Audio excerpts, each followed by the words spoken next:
Bonjour à tous, pour ce premier cours d'MT 94, on va s'intéresser au sujet du codage des nombres en précision limitée dans le logiciel que l'on va utiliser, qui est Scilab. Bon, ça pourrait s'appliquer à plein d'autres logiciels ou alors d'autres langages de bas niveau comme le C ou autres.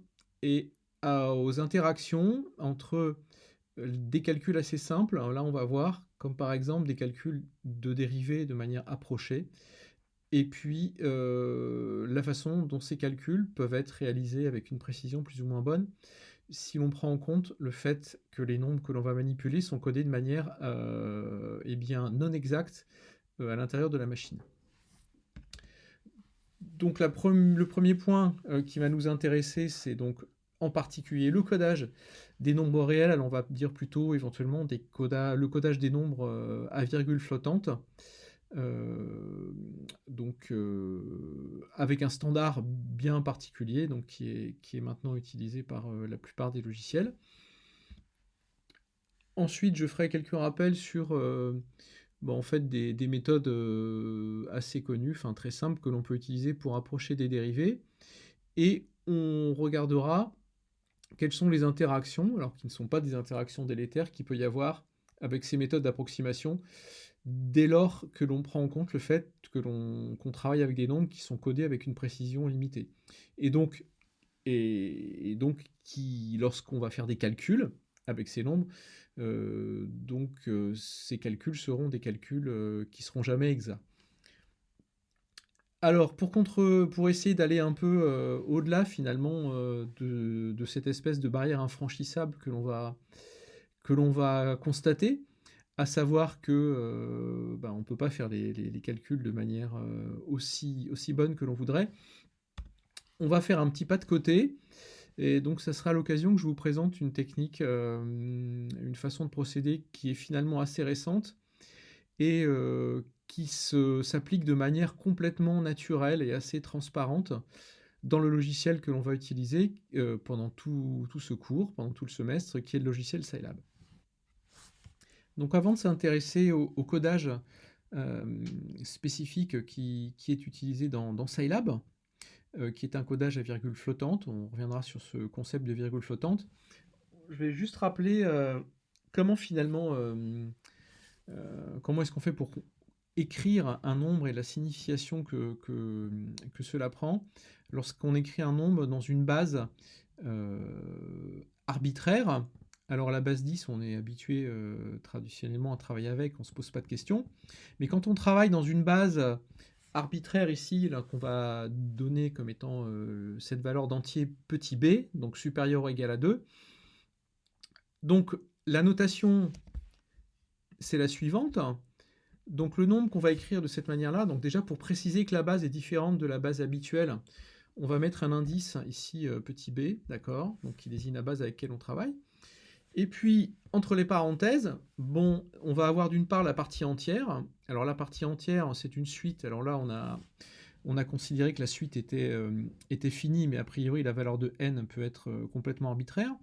Donc cette partie entière, c'est juste une suite en, où chaque en est un nombre qui est compris entre 0 et b-1. D'accord? Donc ça veut dire que par exemple, quand on travaille en binaire, donc b étant égal à 2,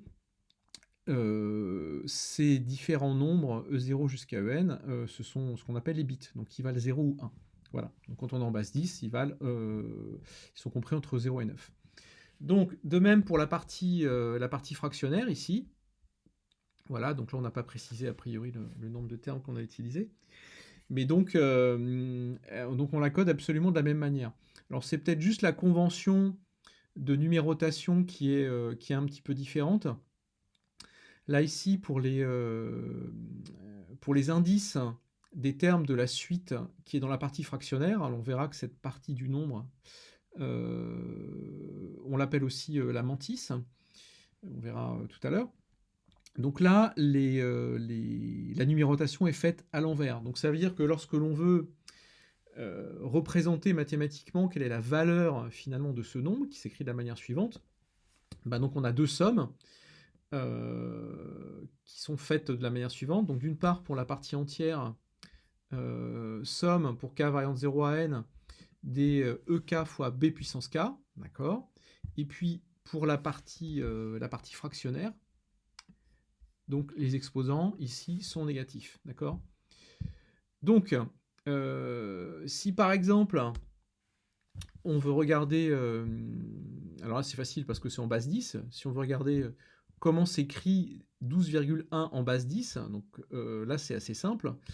Donc on a une écriture assez élémentaire, c'est-à-dire que bon, on a une fois 10 puissance 1 ici parce qu'on a un 1, plus 2 fois 10 puissance 0, plus une fois 10 puissance moins 1. Alors, ça demande un peu plus de travail, bien évidemment, quand on travaille dans une autre base. Donc là, si je considère 101,11 en base 2, alors le chiffre le plus significatif ici, donc là il est en position 0, 1, 2, donc on va commencer par, dans l'ordre, 2 puissance 2, d'accord? Donc devant le 2, finalement ici, on a un 1 qui a été multiplié, d'accord? Donc je l'ai omis, d'accord, pour être un peu plus compact.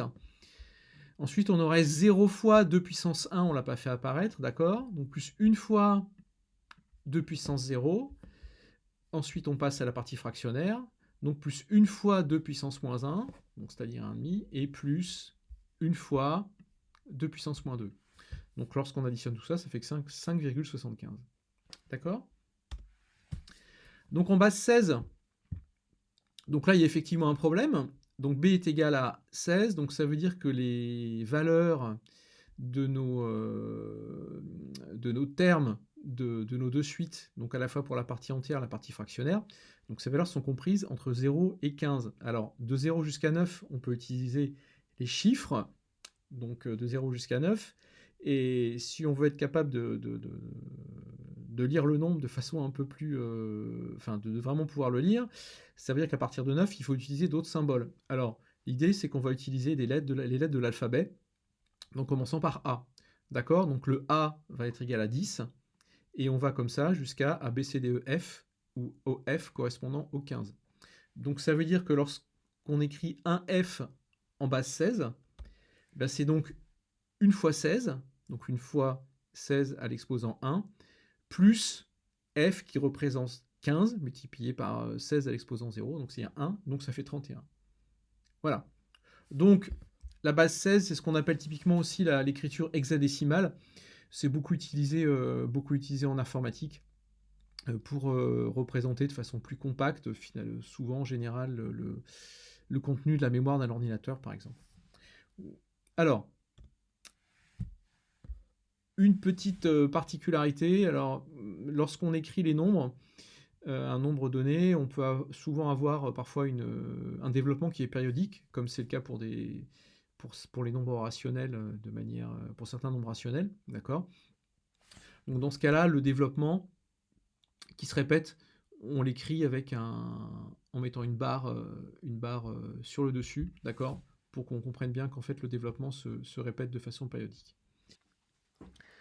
Donc si on s'intéresse maintenant spécifiquement au codage à la norme, respectant la norme I3E 754, donc pour préciser un peu les choses, l'I3E, donc ça doit être une association internationale d'ingénieurs en électricité, en électronique, donc c'est une association dont est issu pas mal de normalisations diverses et variées. Il y a des revues associées aussi à l'I3E, donc c'est un organisme américain. Donc, cette norme, en fait, est sortie en 1985. Elle a fini par être adoptée absolument par tous les, on va dire, les constructeurs de microprocesseurs et puis les concepteurs de langage, de bibliothèques scientifiques. Un petit peu plus tard, je pense au début des années 1990. Donc maintenant, c'est une norme qui est utilisée par pratiquement tout le monde. Donc, là, ici, on va définir ce qu'on appelle le concept de virgule flottante. Alors, on va ici parler de virgule flottante parce qu'a priori, on ne va pas réserver une certaine place pour stocker la mantis d'une part et une autre place pour stocker la partie entière. Donc pour cela, il faut être capable de stocker d'une part l'exposant et puis ce qui va être devant la base élevé à l'exposant, donc ce qu'on appelle typiquement la mantis. Donc là, le nombre tel qu'il va être représenté, donc je vais peut-être déjà commencer peut-être par faire porter votre attention sur ceci.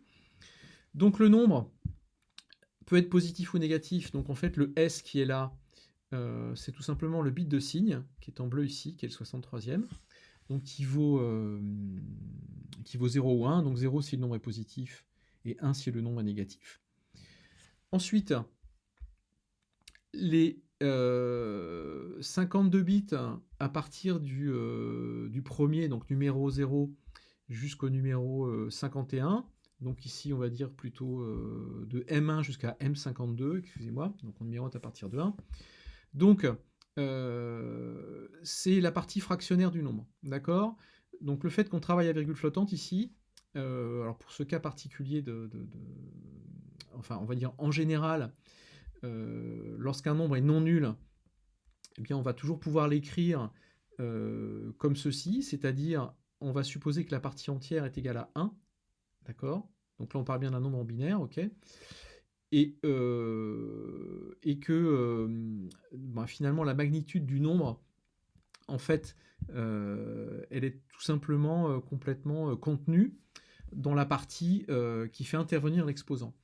Donc l'exposant tel qu'il est codé ici, d'accord, sur 11 bits, donc en base 2, donc ça veut dire qu'on va être capable d'aller de 0 jusqu'à 2 puissance 11 moins 1, donc si je ne me trompe pas, ça doit faire 2047. Donc ça nous permet, avec ce décalage en fait d'exposants qui est là, d'être capable de représenter des exposants qui vont être soit négatifs. Donc on voit que l'exposant le plus négatif possible qu'on va pouvoir utiliser, c'est 2 puissance moins 1023, quand le nombre E qui est ici est égal à 0. Okay. Et puis, lorsque le nombre est le plus grand possible qu'on puisse stocker ici, c'est-à-dire 2047, donc l'exposant sera donc 2047 moins 1023, c'est-à-dire 1024. Voilà. Donc, c'est juste une remarque à faire, voilà, qu'il faut être conscient que le nombre qui est stocké, c'est pas l'exposant réel du nombre que l'on veut stocker, mais c'est l'exposant auquel finalement on a rajouté 1023. Voilà. Donc, le nombre tel qu'il est écrit ici dans ce qui est encadré en rouge, c'est forcément un nombre qui est différent de 0.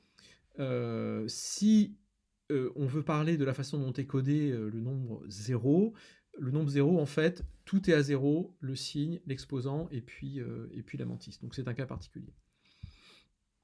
Voilà. Donc,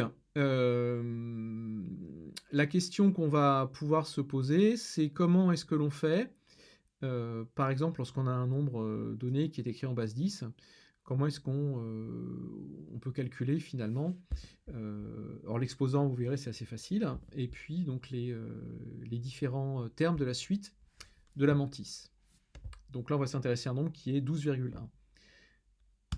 Alors, la première chose que l'on va faire, c'est qu'on va se débrouiller ce nombre 12,1 pour déjà l'écrire comme un nombre, alors là, qui est toujours en base 10, d'accord, hein, multiplié par 2 à un exposant donné, donc ici que l'on a déterminé en faisant en fait des divisions successives de 12,1, mais donc de manière à ce que le nombre qui est en facteur de notre base 2 à l'exposant soit un nombre qui est plus petit que 2.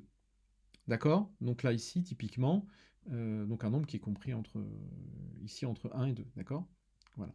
Donc, alors, si je veux être plus précis, on essaye de faire en sorte que la partie entière du nombre soit exactement égale à 1. Parce qu'on sait que cette partie entière égale à 1, qu'on soit en base 10, en base 2 ou en base quelconque, elle s'écrira toujours 1. Donc ce sur quoi on va travailler finalement, alors c'est non pas sur la partie entière, puisqu'ici elle est forcément égale à 1. Donc en fait, finalement, on voit bien que dans le stockage, dans la norme I32754, le 1 n'est jamais stocké, d'accord? On stocke uniquement que la partie fractionnaire. Donc là, on va devoir déterminer en binaire comment s'écrit finalement 0,5125 en base 10. Donc, pour cela, si on réécrit la signification finalement de l'écriture en base 2, donc qui est cette somme telle qu'on l'a écrite précédemment, on l'avait écrite à la fois pour la partie fractionnaire et la partie entière. Cette fois, la partie entière, c'est 0. Donc on a uniquement le développement correspondant à la partie fractionnaire. Donc l'algorithme, il est extrêmement simple. Il consiste à faire quoi? Il consiste initialement à partir du nombre, ici, donc 0,5125, à le multiplier par 2 et à en prendre la partie entière. Et donc la partie entière du nombre, elle vaudra soit 0, soit 1, d'accord? Et donc c'est ce nombre qui va être à chaque fois le bit que l'on va pouvoir écrire dans le développement de notre nombre. Et pour l'itération suivante, ce que l'on fait, c'est qu'on supprime cette partie entière. Donc là, ça consiste à faire quoi? Donc à prendre effectivement le nombre qu'on avait initialement multiplié par 2, et puis on lui soustrait la partie entière. Donc, si on regarde la première itération, donc 0,5125 multiplié par 2, ça fait 1,025. Hop, on a un 1 qui apparaît dans le développement. Et le nouveau nombre avec lequel on travaille, c'est 0,025. D'accord? Donc on voit que 0,025, il faut le multiplier un certain nombre de fois par 2 pour finalement obtenir quelque chose qui a une partie entière qui est différente de 0. Ce qui fait qu'on a un premier 0, un deuxième 0, un troisième 0, un quatrième 0, d'accord, un cinquième 0, et puis, et bien donc 0,8 fois 2, ça fait 1,6, donc là, cette fois, on a un 1. Ok? Donc, le prochain nombre, c'est 0,6, donc 0,6 fois 2, c'est 1,2. Et là, qu'est-ce que l'on voit? On voit qu'on retrouve 0,2. Donc, on sait pertinemment que les bits que l'on a obtenus, à partir de ce rang-là, que j'ai désigné par la flèche, vont se répéter. Donc c'est pour ça que le développement, finalement, on peut l'écrire comme ceci. Donc 1,1000, et ensuite, périodiquement, 0011. Donc, si on fait le compte, ici, on a identifié la partie fractionnaire de notre mantis, qui est ici, et puis l'exposant 3 qui est là. D'accord? Donc n'oubliez pas qu'on ne va pas stocker 3, mais on va stocker 3 plus 1023, c'est-à-dire 1026. Donc résumons un peu tout cela. Donc 12,1, donc finalement c'est écrit comme ceci. Et alors on va retrouver, alors d'une part, l'exposant 1026 ici, d'accord? Donc on a effectivement une fois 2 puissance 10, donc c'est 1024, plus ici le deuxième bit qui vaut 1, plus 2, donc ça fait bien 1024 plus 2, ça fait 1026. Ok, et puis le reste de ce qui nous intéresse, à savoir la mantis qui est là, alors dont on ne va pouvoir, qu'on ne peut pas stocker de manière exacte, on est bien d'accord, tout simplement, puisque là on sait que ça s'écrit de manière périodique, donc là on n'a que 52 bits pour stocker tout ça. Donc on retrouve effectivement à partir d'ici, d'accord. Alors je vais essayer de tous les représenter, de tous les sélectionner. D'accord, donc on a 1 suivi de 5 0, ok, suivi de 1 1 0 0, 1 1 0 0, etc. Voilà, jusqu'ici. Ok. Alors en pratique, là, pour que ce soit pédagogiquement faisable, on a obtenu le codage de notre nombre 12,1 finalement en faisant des opérations. Alors des opérations qui ne sont pas spécialement compliquées, mais qu'on a pu faire de tête, hein, typiquement. Donc il faut se mettre un peu à la place de l'ordinateur lorsque par exemple on va lui rentrer 12,1 sous forme de chaîne de caractères. et qu'il s'agit ensuite de le stocker, donc de manière interne, comme ceci, en flottant en double précision. Donc l'ordinateur ne peut pas faire des calculs sur 12,1, tout simplement parce que 12,1 n'est pas encore stocké en mémoire, d'accord? Parce qu'il faut d'abord le stocker en mémoire. Donc la façon dont ça fonctionne, c'est un petit peu différent que ce que nous on a fait, parce qu'on pouvait faire les calculs. Donc ça fait appel à des calculs sur les nombres entiers, typiquement. C'est-à-dire que ce qui est facile pour un ordi, c'est à partir d'une chaîne de caractères, par exemple 12, de stocker ça comme un nombre entier, parce qu'il n'y a pas vraiment de conversion à faire. Pareil pour le 1, pour la partie fractionnaire. Voilà. Donc techniquement, c'est un petit peu différent, forcément, de ce que l'on a fait. Mais bon, donc on aboutit à la même chose. Voilà, donc c'était juste pour attirer votre attention là-dessus. Alors, on va commencer à s'intéresser maintenant aux interactions qu'il peut y avoir avec la façon dont est fait donc le stockage des nombres, et puis des calculs élémentaires. Donc là, ici, on va commencer par un calcul élémentaire, qui est tout simplement l'addition de deux nombres. Alors, l'addition de deux nombres, dont l'un est plus grand que l'autre, on va supposer que c'est ici que c'est x qui est plus grand que y, d'accord? Donc on a noté avec deux suites différentes, hein, donc M1 jusqu'à M52, N1 jusqu'à N52, les deux parties fractionnaires de nos deux nombres x et y, et puis E et F, les exposants. Donc, ce qu'on va donc supposer ici, donc, c'est que, eh bien, pour faire notre addition, on va supposer qu'il y a un petit peu de travail à faire, en particulier que finalement les exposants ne sont pas les mêmes, c'est-à-dire que E est différent de F, c'est-à-dire qu'il y a un nombre que F ici, typiquement, eh bien, puisqu'il est plus petit, que F est plus petit. Donc, la façon simple d'additionner ces deux nombres, c'est donc de faire en sorte que les exposants soient identiques, d'accord, de manière à ce qu'on puisse directement eh bien, additionner les mantis en les mettant l'une au-dessous de l'autre, d'accord. Donc pour cela, donc on va supposer que E est différent de F, bien sûr. Donc on va faire une opération normalement qui pourrait, si les développements fractionnaires étaient infinis, ce serait une opération, on va dire, qui serait complètement indolore, mais là qui ne l'est pas. Alors, là ici on doit donc, puisque F est plus petit que E, on doit donc écrire Y avec un exposant qui est plus grand que son exposant initial, d'accord? Et ce qui fait que l'on va devoir décaler d'autant la mantis. Donc là, par exemple,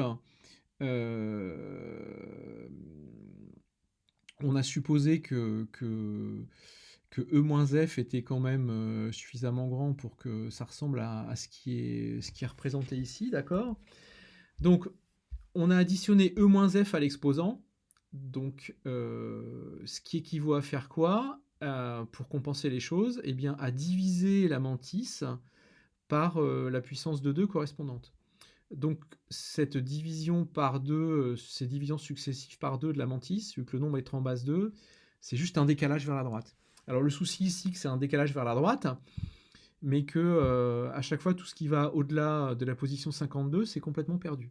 Donc, c'est pour ça que la façon dont j'ai exprimé la représentation du nouveau Y, c'est que j'ai pas dit que Y était toujours égal au nombre qui est à droite, mais il est maintenant codé d'une manière différente parce qu'on a perdu de l'information.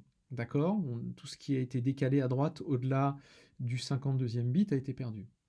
Donc, perdez pas de vue que le 1 qui était là, qui initialement ne fait pas partie de la mantis. Lorsqu'on décale la mantis, alors je vais faire disparaître le petit U qui est là, eh bien, fait partie ensuite forcément du nombre que l'on décale, quoi. Alors, voilà, donc le 1, c'est celui-là. Ok? Voilà. Donc une fois que les nombres sont comme ceci, au même exposant, bah, c'est facile de les additionner. D'accord? Alors, nous, c'est pas forcément le calcul qui nous intéresse, c'est plutôt ce qui se passe quand, quand f est vraiment, vraiment plus petit que e, et donc de manière exagérée. Alors, ça veut dire quoi? Ça veut dire que si par exemple, si e moins f vaut 52, ça veut dire que y est 2 puissance 52 fois plus petit que e, mais eh bien, à force de décalage, le 1 qui était ici, pour y, on le retrouve là, à la dernière et ultime position. Donc ça veut dire que si e moins f est égal à 53, bah, le 1 il dégage complètement. Et donc finalement, que y, on est amené, pour pouvoir l'additionner à x, à le coder complètement 0. Donc ça veut dire que si y est plus que 2 puissance 53 fois plus petit que x, quand on va additionner x à y, eh bien en machine, ça sera égal à x. D'accord? Si on veut regarder la façon justement dont cela évolue en fonction donc du décalage d'exposants finalement entre les deux nombres, donc ce qu'on peut regarder, c'est la façon dont est codé en mémoire 1 plus 2 à l'exposant moins k, pour k variant de 1 jusqu'à 53, c'est ce qui est représenté par l'expression Scilab qui est au-dessus. Donc ça c'est pour k égale à 1. Donc le seul 1 qu'on voit apparaître ici, c'est le 1 correspondant au premier bit de la partie fractionnaire. Donc en fait, c'est 2 puissance moins 1, donc c'est 1,5. Donc là, le premier nombre qu'on a représenté, c'est 1,5 en base 10. D'accord? Donc, allons-y. Donc, on divise, on additionne cette fois 1 plus 2 puissance moins 2, etc. Donc on voit à chaque fois le 1 significatif qui se décale de plus en plus. Donc là, j'ai fait quand même un petit raccourci sur la fin. D'accord? Donc ça, c'est 1 plus 2 puissance moins 52. Et puis ça, c'est 1 plus 2 puissance moins 53. Donc c'est exactement 1, d'accord? Puisque toute la mantis est donc vide. Et donc il y a juste la partie entière qui vaut 1. Donc ce nombre de 10 puissance moins 52, il a un statut particulier, il a un nom un peu particulier, pas seulement dans Scilab, mais dans tous les logiciels ou les bibliothèques qui travaillent avec les nombres à virgule flottante, double précision, donc sur 64 bits, c'est ce qu'on appelle la précision relative. Donc quand on le réécrit en base 10, on voit c'est à peu près 2 10 puissance moins 16. Ça sous-entend que finalement, dans les nombres tels qu'on va les manipuler en base 10, on a à peu près 16 chiffres significatifs. Okay, donc si on veut lui en donner une définition finalement qui soit valable, quel que soit le système de codage, qui serait éventuellement un autre système que le codage double précision à virgule flottante.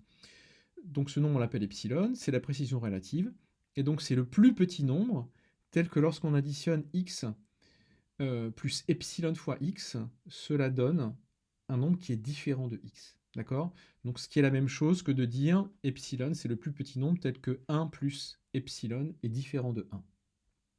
Voilà. Donc il faut absolument, lorsqu'on fait des calculs sur ordi à précision limitée, donc on va dire de calcul numérique, il faut bien être conscient que tester qu'une quantité doit être égale à 0, imaginez par exemple que vous voulez faire converger une suite, et vous vous dites, ah bah, je vais calculer les termes jusqu'à ce que ce soit égal à 0, ou imaginez que vous voulez résoudre un problème, ce qu'on fera au chapitre suivant, comme par exemple essayer de déterminer x tel que f de x égale à 0, c'est-à-dire une résolution d'équation. Bah, résoudre f de x égale à 0, numériquement, ça n'a pas de sens. Ce qui a plus de sens, éventuellement, c'est essayer de faire en sorte que valeur absolue de f de x est plus petit que epsilon, ou alors valeur absolue de f de x est plus petit que epsilon multiplié par, je ne sais pas, une valeur significative qui est la valeur de f de x, une valeur de f de x pour un x donné. Voilà. Donc être bien conscient de l'existence de ce epsilon dans la suite du cours, c'est assez important parce que finalement on va écrire beaucoup d'algorithmes itératifs qui ont besoin de s'arrêter, et les critères d'arrêt souvent feront intervenir cette précision relative. Donc après l'addition, on va s'intéresser maintenant à la soustraction.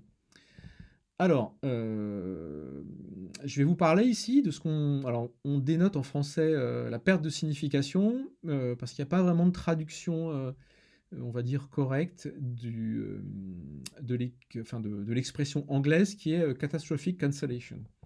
Donc, perte catastrophique de signification, si vous voulez. Donc, l'idée, c'est de comprendre ce qui se passe quand on fait la soustraction de deux nombres qui sont proches. Alors, on va voir à quel point ils peuvent être proches pour que c'est encore une signification. Alors, pourquoi, si j'anticipe un petit peu sur la suite, à savoir l'approximation de dérivée,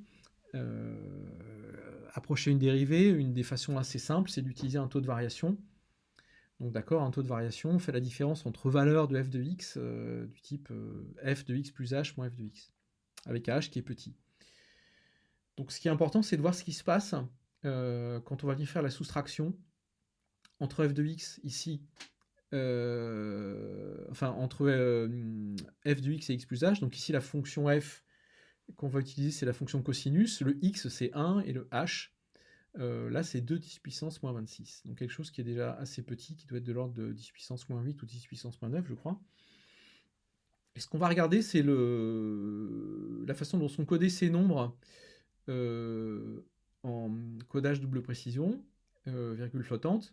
On va regarder x, y, et puis x moins y, pour qu'on comprenne bien ce qui se passe.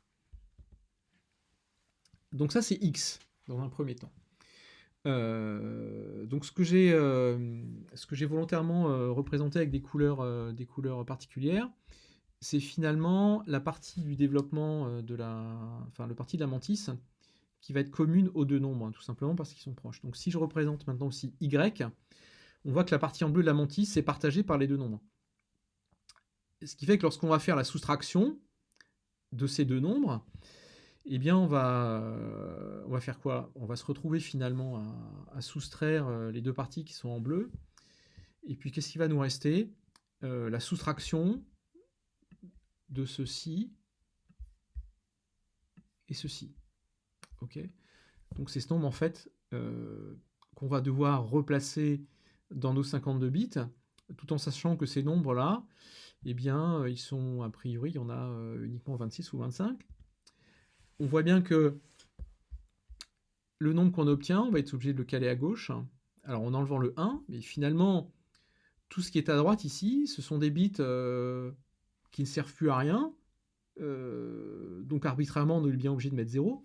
Donc on voit bien que le codage, enfin la précision avec laquelle on code la différence de nos deux nombres, elle est plus de 52 bits. Eh bien, elle est de, a priori, là, j'ai dit 25 sur 52, eh bien, sur 27 bits uniquement. Donc on a perdu la moitié de la précision, tout simplement parce qu'on a fait une soustraction de deux nombres qui sont proches. Alors, normalement, si vous avez bien suivi ce que j'ai exposé précédemment, on est bien d'accord que si, par exemple, on soustrait à cosinus 1, cosinus de 1 plus 2 10 puissance moins 52, on va obtenir une précision de 1 bit. Donc, ce qui est assez catastrophique par rapport au 52. Voilà. Donc, alors j'avais déjà un peu anticipé là-dessus. Là, ce qu'on va regarder maintenant, c'est quelles sont les interactions entre le codage à virgule flottante et puis donc une technique assez simple qui est l'approximation d'une dérivée par un taux de variation. D'accord? Donc une chose qui va être cruciale, on va voir, ça va être le choix de la valeur du pas h. Alors la théorie, c'est quoi? La théorie, c'est que ici, si on considère une fonction f qui est deux fois continuellement dérivable, on peut écrire son développement de Taylor-Lagrange à l'ordre 1, d'accord? Ce qui fait qu'on fait apparaître ici 1 plus 1, 2, un terme exact qui fait intervenir la dérivée seconde ici, d'accord? Voilà. Et donc, approcher la dérivée par le taux, la dérivée par exemple en x, ça se fait assez simplement, d'accord? Donc le f' de x, on le voit apparaître dans le développement, c'est ce qui nous intéresse. Donc en fait, il suffit de soustraire à f de x plus h, f de x, et de le diviser par h. Et donc ça nous donne deux choses. D'une part ici, notre taux de variation entre x et x plus h, d'une part, et d'autre part, un reste. D'accord? H sur 2, f seconde de xi. Donc, la question qu'on va se poser maintenant, c'est avec quelle précision calcule-t-on d'une part le taux de variation, ok, et on va se poser la question maintenant, qui est la suivante, avec quelle précision est-ce que le taux de variation approche la vraie dérivée, qui est à gauche f' de x. Donc on va voir qu'il y a deux erreurs qui rentrent en ligne de compte. Il y a d'une part l'erreur que l'on va faire en calculant le taux de variation, et puis il y a l'erreur inhérente au fait que l'on a un h qui n'est pas assez petit, qui est tout simplement le reste, d'accord? H sur 2 f seconde de xi. Donc, f de x plus h moins f de x sur h, en pratique, en machine, on ne le calcule pas exactement, mais on calcule la même quantité plus une erreur que j'ai appelée ici delta, d'accord? Et cette erreur delta, on peut assez facilement la majorer de la manière suivante. Donc on est bien conscient que quand on calcule f de x et qu'on le stocke en machine, finalement ce qu'on stocke, c'est pas f de x, mais c'est f de x avec une erreur relative, d'accord, qui est en fait tout simplement epsilon fois f de x. Ensuite, f de x plus h, alors on va approcher l'erreur commise ici relative sous la forme epsilon fois f de x, d'accord, on fait un petit abus, mais bon, c'est pas très grave. Ce qui fait que l'erreur commise dans le calcul de f de x plus h moins f de x, on peut la majorer tout simplement par la somme des valeurs absolues des erreurs faites pour chacun des termes individuels. Donc c'est-à-dire 2 fois epsilon fois valeur absolue de f de x, d'accord? Et donc ensuite on divise par h. Donc ça veut dire que delta, en valeur absolue, on peut le majorer par 2 epsilon, valeur absolue de f de x sur h. Donc si maintenant on veut calculer l'erreur que l'on commet entre f' de x et le taux de variation tel qu'il est calculé et stocké en mémoire, ben donc il suffit, pour avoir un majorant de cette erreur, d'additionner les deux majorants de chacune de ces deux erreurs en valeur absolue. Donc ça veut dire qu'on a d'une part l'erreur ici, la valeur absolue le majorant de delta, d'accord, donc de l'erreur qui est liée à la précision du calcul et la précision du stockage, et puis d'autre part le terme correspondant à l'erreur, typiquement on va dire de troncature, on va dire de notre développement de Taylor ci-dessus. Donc ce que l'on voit d'intéressant, donc là si je regarde l'ensemble de la borne qui est donc ici, donc c'est quelque chose qui dépend de h. Alors bien évidemment, le xi lui-même dépend de h. Donc ce que l'on va faire en pratique, c'est qu'on va considérer qu'on est capable de calculer, enfin, a priori, vu que f ici elle est continuellement dérivable, on va supposer qu'en fait on travaille sur un intervalle qui est fermé, donc ça veut dire qu'on peut majorer la valeur absolue de la dérivée seconde de f, donc on va supposer qu'on peut majorer donc f seconde de xi. Okay, donc ce qui veut dire que ce que l'on va chercher à rendre le plus petit par rapport à h, c'est non pas ce que j'ai encadré en rouge ici, mais c'est un majorant, en majorant la valeur absolue de la dérivée seconde. Donc on voit que ça donne une fonction qui va s'écrire, donc, alors si on suppose que h est positif, valeur absolue de f de x sur h, plus h fois valeur absolue du majorant de f seconde divisé par 2. Et donc cette fonction de h, on peut en calculer la dérivée, d'accord, constater que la dérivée s'annule là où cette quantité est minimale, et donc ça donne, alors je vous laisse faire le calcul à titre d'exercice, un h qui minimise le majorant de cette bande supérieure, donc là la quantité m2 qui est là, c'est le majorant de la valeur absolue de la dérivée seconde de f, tel que j'en avais parlé précédemment. Donc le h peut se calculer de la manière suivante. D'accord, donc on voit que grosso modo, hormis le fait que la valeur de f de x est importante, le majorant de la dérivée seconde, on voit qu'il y a un facteur qui est la racine carrée de la précision relative. Donc là, le 1,5 qui est là, il est complètement lié à l'ordre de la formule. Et donc si on avait une formule d'un ordre différent, comme par exemple ici la formule d'ordre 2, on va dire centrée, qui est toujours un taux de variation, mais donc, qui est une formule d'ordre 2. Donc là, je vous demande à titre d'exercice de faire le travail.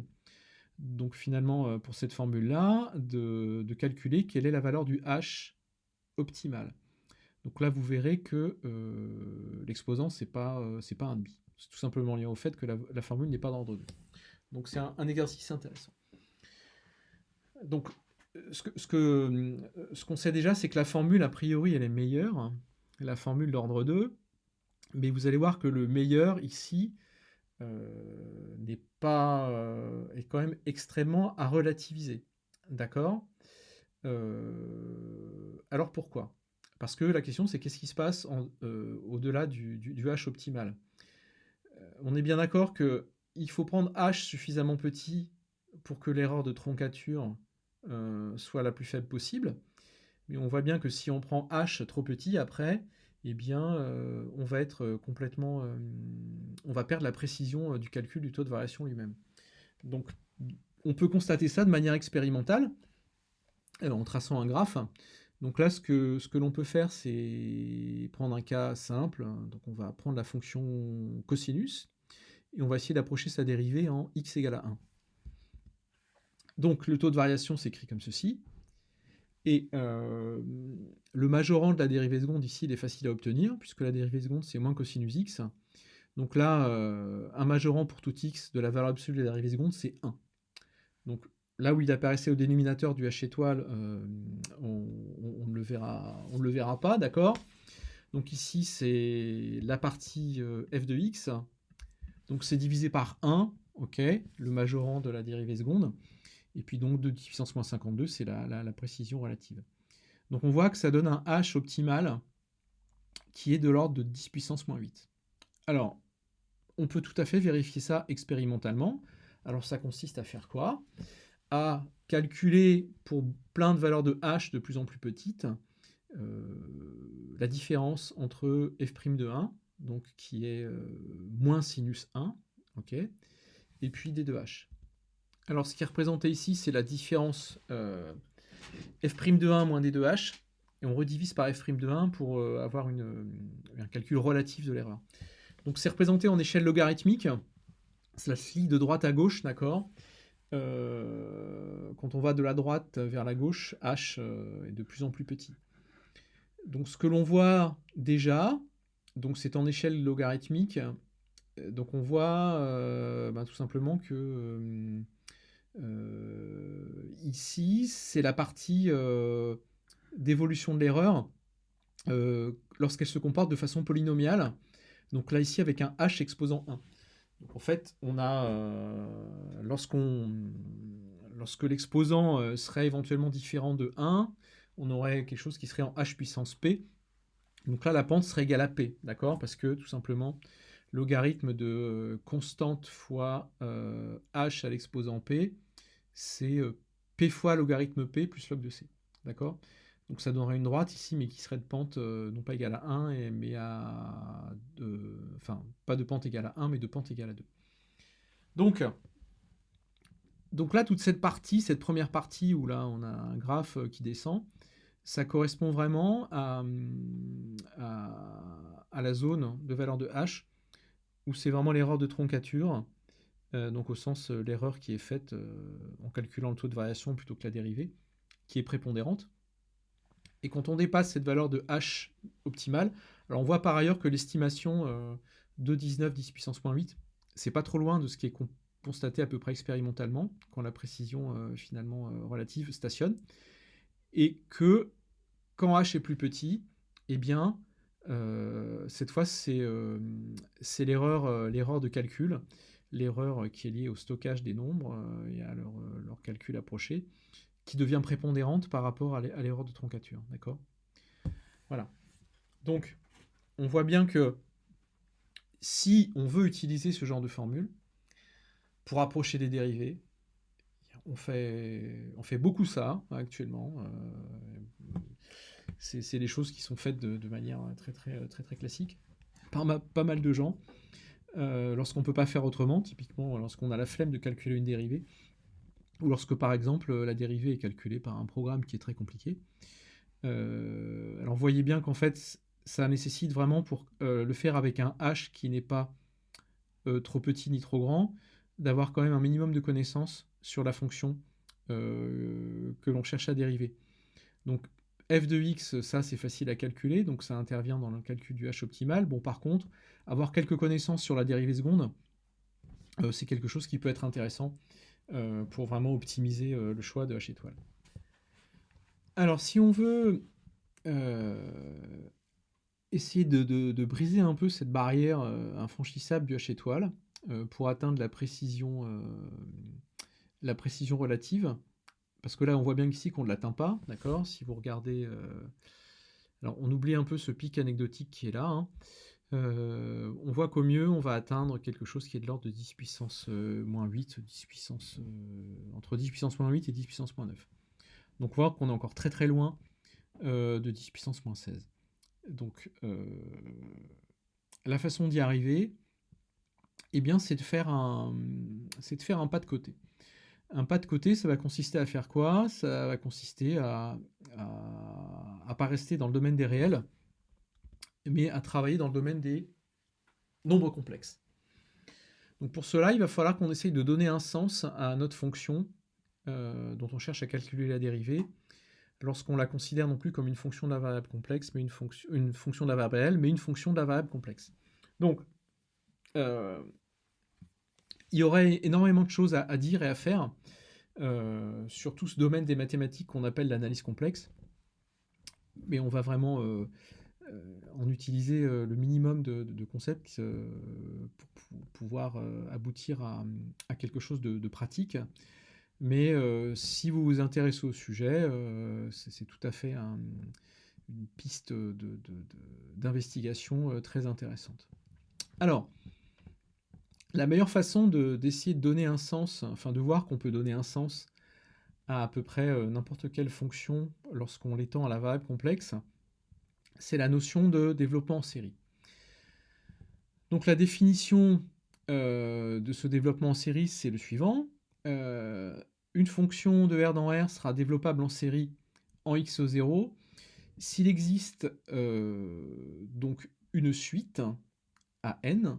Donc on va voir que c'est des coefficients qui sont extrêmement concrets, que vous connaissez déjà.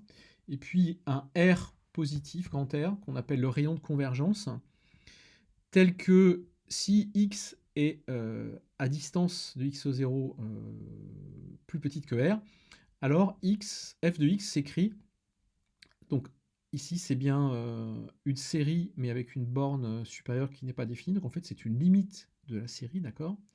Donc c'est une somme infinie, somme des AN xe moins x0 puissance n. Donc ça c'est typiquement ce qui va être possible pour une fonction qui est indéfiniment dérivable, d'accord?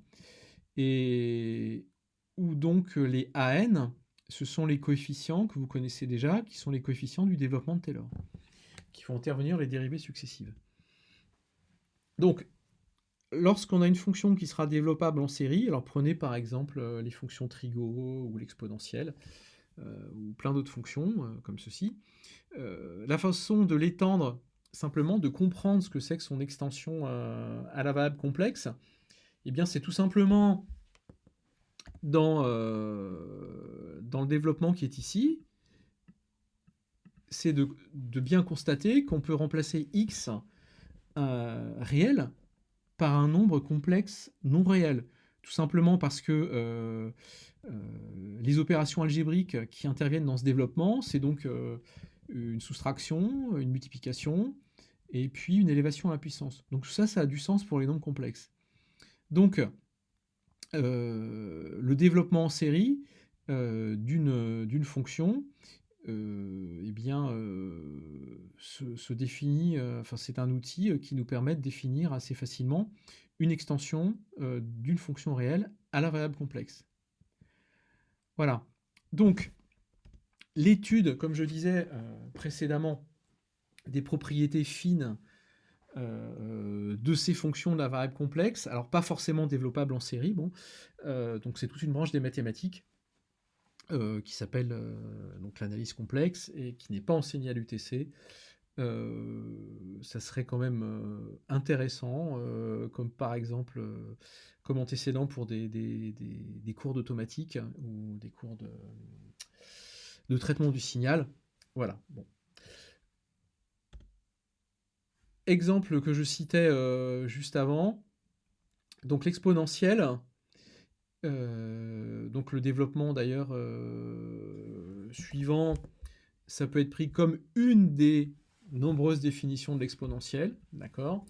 Alors il s'avère que pour ce développement-là et pour le développement du cosinus ci-dessous, eh bien ces développements sont convergents pour toute valeur de z, d'accord. Le rayon de convergence est infini pour ces séries.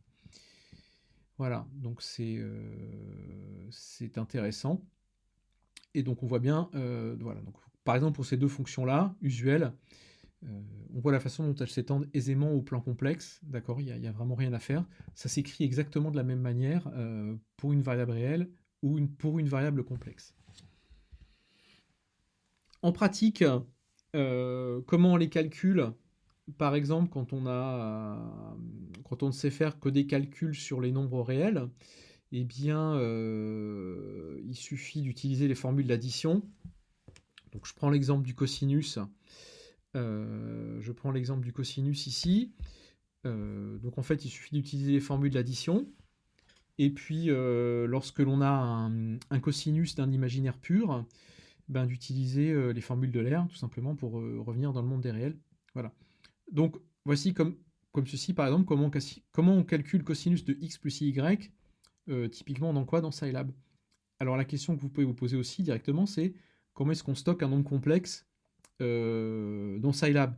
Ben, on stocke tout simplement, alors ça prend 2 fois plus de place, un nombre flottant double précision pour la partie réelle et un nombre flottant double précision pour la partie imaginaire.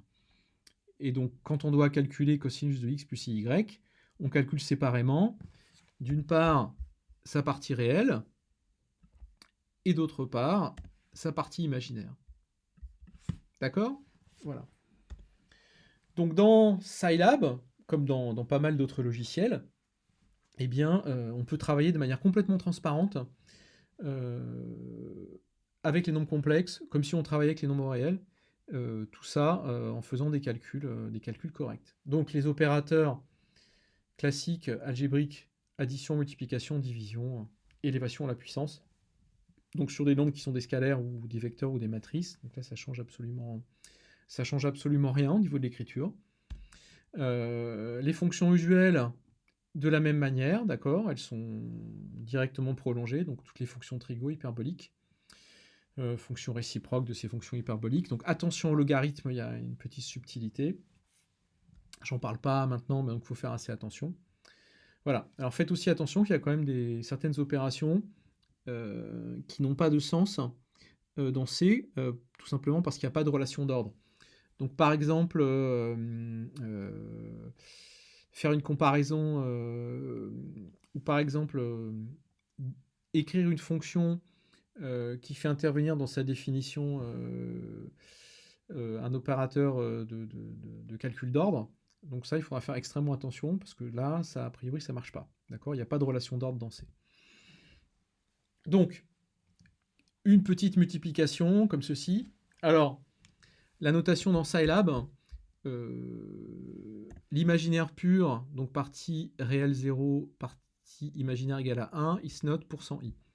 Donc on s'en sert pour forger n'importe quel nombre complexe, d'accord? C'est-à-dire qu'un nombre complexe, on peut l'écrire partie réelle plus %i multiplié par la partie imaginaire.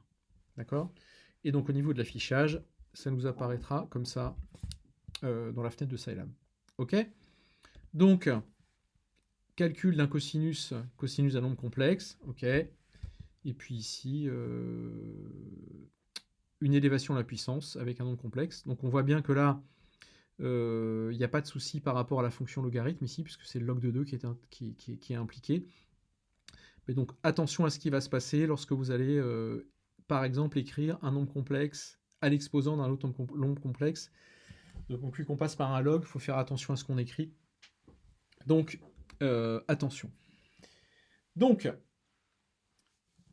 voilà un petit peu la façon dont on va exploiter finalement l'extension au domaine, au plan complexe d'une fonction dont on veut calculer la dérivée, et comment on va exploiter le fait de travailler dans les nombres complexes pour produire quelque chose d'un peu nouveau. Vous allez voir qui est très intéressant. Alors avant de voir un petit peu de manière un peu expérimentale comment c'est intéressant, on va faire un petit peu de maths, bon, on va faire les choses de manière assez formelle. Donc, ici, on va écrire de manière formelle un développement de Taylor de f en x0 en se donnant le droit de faire ce fameux pas de côté, donc qui est un pas imaginaire pur, donc un pas complexe. Okay, donc, h ici, c'est un nombre réel. Okay, donc, on écrit notre développement de Taylor complètement formellement, en se posant pas la question, par exemple, typiquement de qu'est-ce que c'est que la dérivée d'une fonction de la variable complexe. Donc là, c'est quelque chose qui n'est pas si évident que ça. Donc je répète, pour ceux qui s'y intéressent, allez vous initier un peu à l'analyse complexe. Donc là, ici, on va faire les choses de manière purement formelle. Alors tout simplement pourquoi? Parce que dans le développement qui est à droite, donc l'idée c'est de prendre le développement de f de x0 plus h, et puis partout il y a h, vous remplacez ça par i fois h. Okay, donc ici on voit apparaître dans le terme d'ordre 1 i fois h fois f' de x0. Donc là le f' désigne vraiment la dérivée de f fonction de la variable réelle. En facteur devant on a donc l'imaginaire pur multiplié par h. Le terme d'ordre 2, alors on a poussé ici le développement à l'ordre 3, tout simplement, vous allez rapidement voir pourquoi. Bon, parce que sinon ça aurait été insuffisant. Donc dans le terme d'ordre 2 qui fait intervenir la dérivée seconde de f, on a en facteur finalement i fois h au carré divisé par 2. Donc i fois h le tout au carré, on est bien d'accord, c'est i au carré, donc moins 1, donc ce qui explique le signe moins, multiplié par h au carré. Donc divisé par 2 fois f seconde de x0. Et puis le terme qui ferait intervenir ici normalement la dérivée troisième de f, si on avait écrit un développement de Taylor-Lagrange, là ici je mets tout ça dans un paquet qui est donc O de H3. Okay, et puis donc en facteur devant on a un I. Okay, parce qu'on avait a priori I fois H au cube multiplié par dérivée troisième de f divisé par 6 en un nombre qui est compris entre x0 et x0 plus h. Alors, ici, l'idée, c'est d'essayer d'extraire la dérivée qui nous intéresse. Donc, ce que l'on va faire, on voit bien, puisque le terme qui fait intervenir la dérivée est dans la partie imaginaire, on va prendre la partie imaginaire à droite et à gauche. Donc à gauche, ça donne partie imaginaire de f de x0 plus ih. Et à droite, on voit apparaître h fois f' de x0 plus o de h cube. Donc, ce qui veut dire que si on divise, on fait passer le h f' de x0 à gauche, on divise par h, ça nous donne une formule qui nous permet d'approcher f' de x0 comme la partie imaginaire de f en x0 plus ih divisé par h. Et le reste, on voit ici, il est d'ordre 2. Donc en fait, ça donne une formule d'approximation de la dérivée d'ordre 2. Et ce qui est particulièrement intéressant, c'est que à aucun moment, nous n'avons fait de soustraction, contrairement à l'approximation de la dérivée qui est faite avec le pas réel habituel, qui est le taux de variation, où là, il y a une soustraction entre f de x0 plus h et f de x0. Donc ça veut dire que on peut déjà avoir l'intuition que ça va donner une formule qui serait éventuellement pas sujette à erreur, erreur relative de calcul ou de représentation des nombres, mais uniquement donc cette fois à l'erreur de troncature donc de la formule de Taylor. Donc on va comparer cette formule utilisant le pas complexe, alors pour être fair play, avec une formule du même ordre, qui est donc la formule d'approximation de la dérivée centrée, donc ici que j'ai représenté en vert. Voilà. Alors, on va comparer ces deux formules sur une fonction un petit peu plus compliquée, typiquement une fonction pour laquelle on aurait la flemme de calculer la dérivée à la main. Donc là, bien évidemment, il va falloir qu'on le fasse quand même, parce qu'on va comparer la valeur exacte de la dérivée avec l'approximation qui en est donnée par les deux formules, donc la formule utilisant le pas complexe et la formule classique centrée. Donc j'ai représenté le graphe de f de x ici sur la gauche, et à titre d'illustration un peu exotique, j'ai replacé ce graphe sur un autre graphe, alors attention, qui n'est pas le graphe de l'extension complexe de f, mais de la valeur absolue de cette extension, d'accord? Donc à savoir ici, j'ai dit valeur absolue, mais en fait c'est le module, excusez-moi. Alors, il s'avère que tout cela est correctement représenté, en particulier aussi le z égale f de x, parce que ici la fonction f est positive. Donc le graphe de f de x sur la droite réelle, ici, il s'intègre parfaitement à la surface qui est le graphe de module de f de x plus y en fonction de x et de y. Donc là, c'est pour avoir une idée de qu'est-ce que c'est que l'objet implicitement que vous allez manipuler, qui est l'extension complexe de f.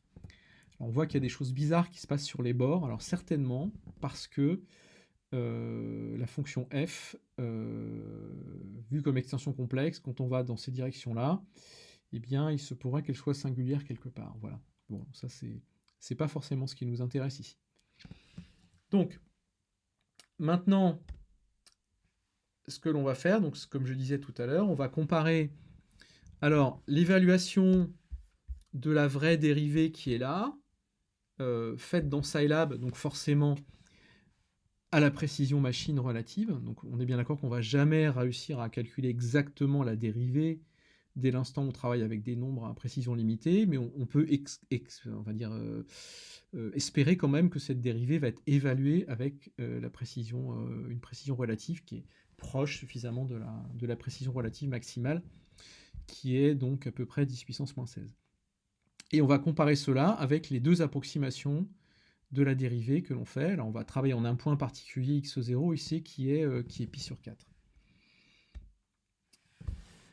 Alors, c'est très intéressant ce que l'on voit sur ce graphe. Alors, en bleu, on a représenté donc l'erreur relative faite entre la formule centrée, donc qui fait intervenir une soustraction d'ordre 2, et la vraie dérivée, donc divisée par f' de x0, donc ce qu'on représente, c'est l'erreur relative. Et d'autre part, en vert, la différence entre f' de x0 et ce qui est donné par la formule utilisant le pas complexe, donc toujours pareil, en précision relative. Donc on voit que jusqu'à ce qu'on atteigne en fait le h optimal de la formule classique utilisant un pas réel, les deux formules se comportent exactement de la même manière. Donc d'ailleurs, l'ordre ici, on voit qu'il est 2, parce que la pente est bien égale à 2. Donc c'est toujours en échelle logarithmique.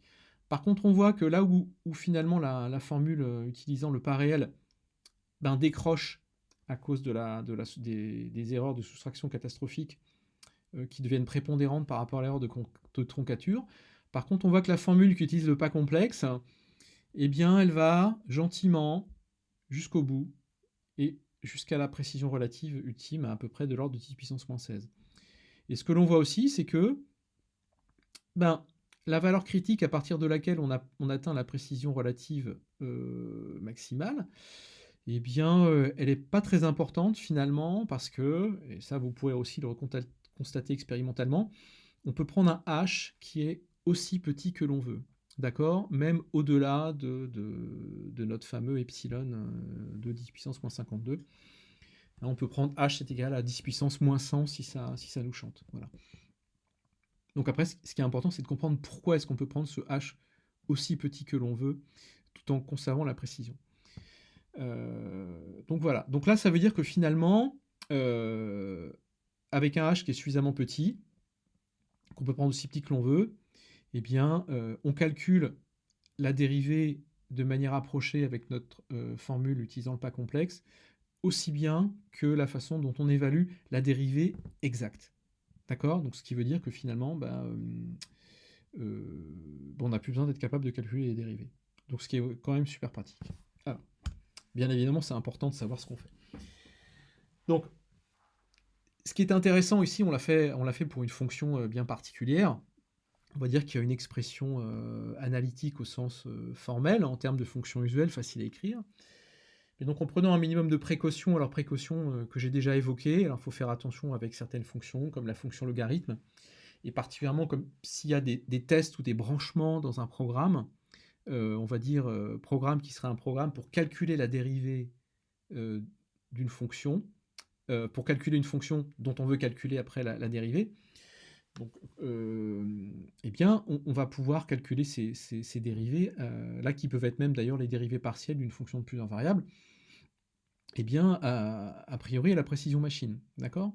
Sans même connaître ce qu'il y a à l'intérieur du programme qui calcule la fonction, on va dire, dès l'instant où on est sûr qu'il n'y a pas quelque part d'opération, on va dire, interdite qui ferait que, par exemple, on ferait intervenir des fonctions qui sont pas développables en série. Donc, la question c'est où est le truc? Parce qu'il y a forcément un truc, d'accord? Si on est capable de calculer comme ça avec une formule approchée, qui est finalement plus si approchée que ça des dérivées pratiquement de manière exacte, c'est que la dérivée elle est cachée quelque part quand on travaille avec les nombres complexes. Alors, quand on regarde une fonction aussi simple que la fonction qui a x associe x au carré. Ici, quand on va venir développer x plus y au carré, on voit bien que ça donne x2 moins y2 plus 2i fois xy. Donc on voit que dans la partie imaginaire ici, bien évidemment, la partie qui nous intéresse, à savoir la dérivée de x au carré, qui est 2x. Donc elle est effectivement cachée quelque part. Alors cachée tout simplement parce que toutes les fonctions, toutes les opérateurs algébriques travaillant sur les nombres complexes sont correctement implémentés dans Scilab.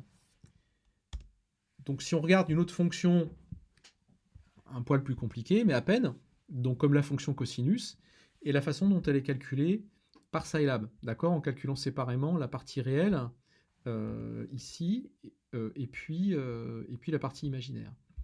Donc on voit quand on prend la partie imaginaire de cosinus de x plus y, hein, comme si on était là en train d'essayer de calculer avec la formule du pas complexe la dérivée de cosinus x, on voit que l'on a en facteur de sinus hyperbolique de y, qu'on va venir ensuite diviser par y, et où on va prendre y suffisamment petit, et donc sinus hyperbolique de y sur y, ça va tendre vers 1. On voit qu'en facteur, on a notre dérivée qui est déjà là, donc qui est déjà codée, quoi. Donc ça veut dire que le pas complexe permet tout simplement de récupérer des informations sur les dérivées des fonctions usuelles qu'on utilise, et puis de propager en fait ces dérivées par le biais des opérateurs classiques de manière complètement naturelle. Alors on peut considérer qu'elle est cachée, en fait elle est vraiment inhérente, elle est là, et donc l'utilisation du pas complexe consiste juste à récupérer cette chose qui est déjà là et où il n'y a qu'à se baisser pour la ramasser. Donc par contre, alors ce qui est intéressant, on est bien d'accord, je le répète, c'est dans un langage comme Scilab, c'est possible dans d'autres langages, c'est qu'on utilise de façon complètement transparente, on écrit des fonctions, des opérations sur les nombres réels, et puis sur les nombres complexes, ça fonctionne de la même manière, il n'y a absolument rien à changer dans les programmes, sauf éventuellement à faire ce minimum de précaution dont je parlais tout à l'heure. Donc on voit par contre que pour aller récupérer cette dérivée, on voit qu'il y a des calculs en trop qui sont faits. On voit par exemple que là, pour récupérer moins sinus x, avant, il faut se taper le calcul de cosinus x fois cosinus y et du sinus hyperbolique de y. Donc il y a des opérations inutiles qui sont faites, qui font forcément que les calculs sur les complexes sont forcément plus coûteuses. Et bien donc, le travail de récupération de la dérivée qui nous intéresse se fait au prix de calculs un petit peu dispendieux. Alors pas tant que ça, vous verrez, c'est quand même très très raisonnable. Et donc c'est pour ça qu'en fait, il y a un petit peu une généralisation finalement des nombres complexes, mais complètement appliqués à ces calculs de dérivés. Alors, là par contre, ça nécessite que les programmes en fait soient d'une certaine manière interprétés différemment, que les opérateurs soient interprétés différemment. Donc c'est pour ça que ça sort un peu du cadre de ce qu'on peut faire avec Scilab. Et ces nombres, c'est ce qu'on appelle des nombres duals. Donc si vous vous intéressez au sujet, vous pourrez aller récupérer des informations dans les liens que je donnerai à la fin de la présentation. Vous verrez que le principe est extrêmement simple. Après, c'est juste les détails pratiques qui peuvent être compliqués. Ça veut dire qu'en gros, par exemple, quand on va écrire un programme, il faut faire en sorte que les opérateurs, les fonctions usuelles, eh bien, elles fonctionnent avec les nombres duals. Voilà. Alors, il y en a peut-être beaucoup parmi vous qui se sont beaucoup posé la question de savoir mais comment est-ce qu'on fait si on veut calculer des dérivées secondes? Alors, vous verrez qu'en fait, on ne peut pas appliquer 2 fois de suite la technique du pas complexe. Ça, c'est pas possible. De par exemple d'itérer l'utilisation du pas complexe sur quelque chose, sur une dérivée qui a été déjà approchée avec le pas complexe. Donc c'est là qu'interviennent justement ce qu'on appelle les nombres hyperduals. Donc là c'est encore un petit peu plus compliqué, mais pas beaucoup plus compliqué que les nombres duals. Et donc on peut comme ça éventuellement approcher des dérivées secondes à la précision machine. Voilà. Alors, vous pouvez vous poser la question, pourquoi est-ce qu'on a besoin de calculer éventuellement des dérivées secondes? Vous verrez certainement que dans le deuxième chapitre sur le non linéaire, eh bien, la notion de dérivée seconde, c'est quelque chose d'assez important, parce que c'est lié à la courbure. Et donc, c'est des informations qui sont souvent importantes lorsqu'on va aller rechercher le minimum d'une fonction. Voilà. Et si on veut résumer un petit peu, finalement, ces techniques sous une dénomination un peu particulière. Tout ça, c'est lié d'une certaine manière à la différenciation automatique. Alors, qu'est-ce que c'est que la différenciation automatique? C'est un autre sujet intéressant. Celui-là, il va avoir plus pour objet, à partir par exemple d'un programme qui est écrit en Scilab et qui calcule une fonction d'une variable qu'on passe en entrée, eh bien, à essayer de, en travaillant de manière complètement symbolique sur l'objet programme lui-même, de synthétiser un programme qui va calculer la dérivée de cette fonction, d'accord? Uniquement à partir de manipulations symboliques sur le code lui-même. Donc ça, c'est un domaine qui a été énormément actif et qui est... les fruits de la recherche sont déjà là, quoi. C'est des choses qui sont déjà accessibles dans d'autres langages, alors pas en Scilab, mais c'est un autre domaine très intéressant. Donc c'est quelque chose qui est vraiment on va dire à la croisée des chemins entre les mathématiques appliquées et puis l'informatique. Donc c'est un autre sujet très intéressant. Donc nous, dans le cadre de MT94, on va vraiment rester stricto sensu sur la technique du pas complexe qui permet de toucher tout ça un petit peu du doigt déjà. Voilà. Donc voilà les références dont je vous parlais tout à l'heure. Donc le codage I3E, donc la page Wikipédia, un article un petit peu assez classique sur le pas complexe, hein, une présentation sur les nombres duals et hyperduals. Bon, il faut faire un peu le tri, hein, parce que c'est assez riche. Et puis la page Wikipédia sur la différenciation automatique. Voilà. Donc je vous remercie de votre attention et je vous dis à bientôt.